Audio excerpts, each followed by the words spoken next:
J'avais l'impression que j'avais le directeur de la patinoire qui me chantait quelque chose.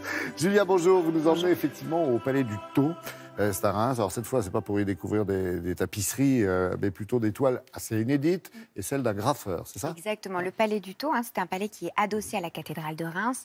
Pour rappel, la cathédrale de musique, Reims, c'est pour voilà, ça que, exactement, célébrissime lieu de sacre des rois de France.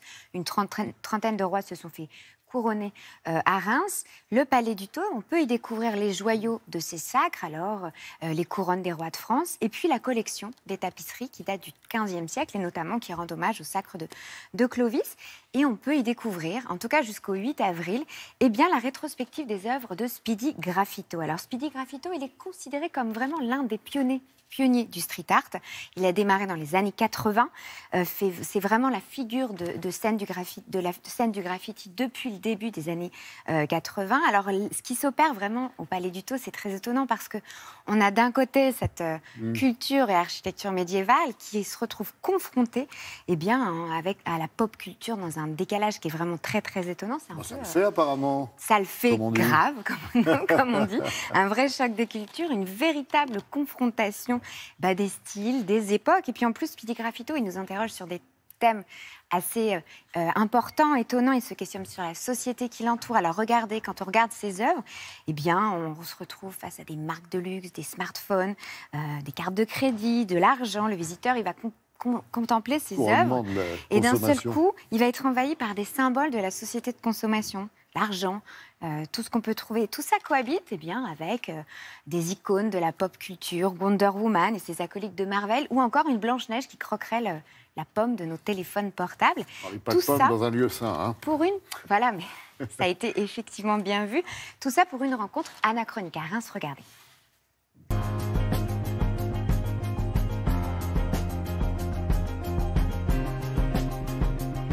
La particularité de cette exposition, c'est qu'elle rentre donc en résonance avec la collection permanente, avec les tapisseries, avec le trésor, avec les sculptures.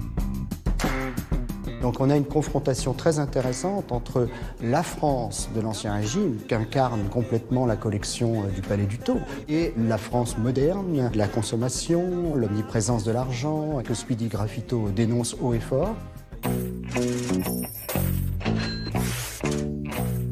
Chaque tableau raconte des moments de ma vie. Donc je vais parler justement des réseaux sociaux, je vais parler du monde de l'art, de mes voyages, etc. J'essaye juste d'exprimer le monde qui m'entoure. Donc oui, je suis confronté aux marques. Quand je me promène dans la rue, je suis confronté aux affiches. Quand je suis sur mon téléphone, je suis confronté à la pub. Donc toutes ces marques, forcément, je les intègre dans ma peinture.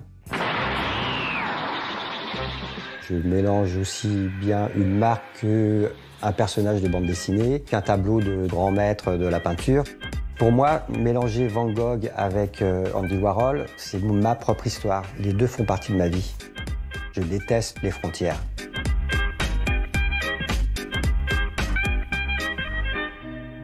Dans la salle du couronnement de la Vierge, nous avons 6 peintures de Speedy Graffito, extrêmement référencées, avec des personnages et des images qui sont issues de tableaux de Warhol, de Kesharing, de Basquiat, de Liechtenstein, etc. Et dans ces images extrêmement référencées, très touffues, pleines de détails, eh bien on peut vraiment établir un lien direct avec les tapisseries de très grand format du XVIe siècle qui sont juste à côté. Nous avons constaté un rajeunissement du public à l'occasion de cette exposition. Notre collection permanente, aussi intéressante soit-elle, quand même extrêmement orientée.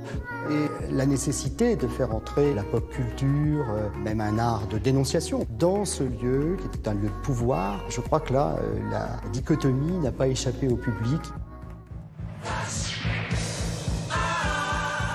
Quand je vois les grandes tapisseries, les grandes scènes, plein de personnages, et que je vois mes tableaux, pareil, très très saturés, avec beaucoup de personnages mélangés, j'ai l'impression que c'est la même chose. Il y a tous un siècle de décalage, mais pour moi, c'est la même représentation du monde.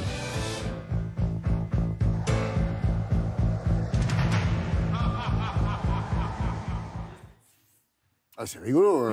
J'essaie d'imaginer le public de ce street art comme ça dans l'archevêché. Et oui, qui est exactement. Un classique monument. Speedy Graffito le dit, hein, il n'y a pas de frontière entre les époques, entre les univers et entre les messages. Il veut que tout puisse se réunir.